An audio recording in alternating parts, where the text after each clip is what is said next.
Well, the administration filed an appeal this morning with the Ninth Circuit. I would note the administration won an identical case in the Ninth Circuit just a few months ago with respect to the federalizing of the California National Guard. Under Title 10 of the U.S. Code, the president has plenary authority. Stephen? No one has explained adequately why Stephen Miller froze on TV. We know that he said something wrong.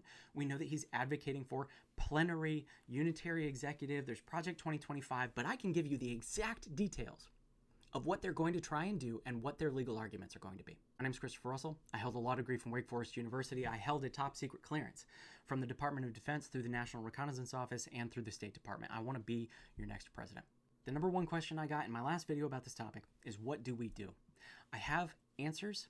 They may not make you happy, but they're going to have to come a little later because we're not done talking about this yet. You have not heard this analysis, and I haven't seen it anywhere. To briefly recap, we know that they want to send the 82nd Airborne into Portland. We saw leaked texts between aides to Hegseth and Stephen Miller. We know that they believe in a unitary executive theory, saying that essentially the president has all power. And to underlie that, they will rely on the precedent from Trump against U.S. That is the case where the president was given absolute immunity for acts within core duties. So what are the president's core? Article 2, Section 2 of the Constitution says the president shall be Commander-in-Chief of the Army and Navy of the United States and the militia of the several states when called into the actual service of the United States. Section 3 has the Take Care Clause, which says that the president shall take care that the laws be faithfully executed. So those two clauses, Commander-in-Chief, take care that the laws are faithfully executed. Those are core constitutional duties. They are not empowered by Congress, and they are not limited by Congress, or at least this administration is going to argue that in court after they violate Posse Comitatus. Insurrection Act is passed in the early 1800s, and right now it's codified at 10 U.S.C. 251 through 255. So when Stephen Miller goes on TV and says president has absolute plenary authority under Title 10, this is what he's referring to.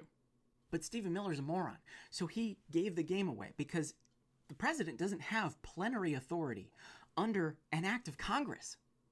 The president has plenary authority according to the Trump v. U.S. legal case. He has absolute immunity and authority under core constitutional powers. So the Insurrection Act is enabling certain acts of the president, but they are going to argue that he doesn't need to be enabled. They're going to argue that Posse Comitatus, that restricts his ability to deploy U.S. troops, is also unconstitutional. So they get to have it either way. If Congress tries to stop them from invoking the Insurrection Act, they first argue that the Insurrection Act is just a codification of those core presidential powers.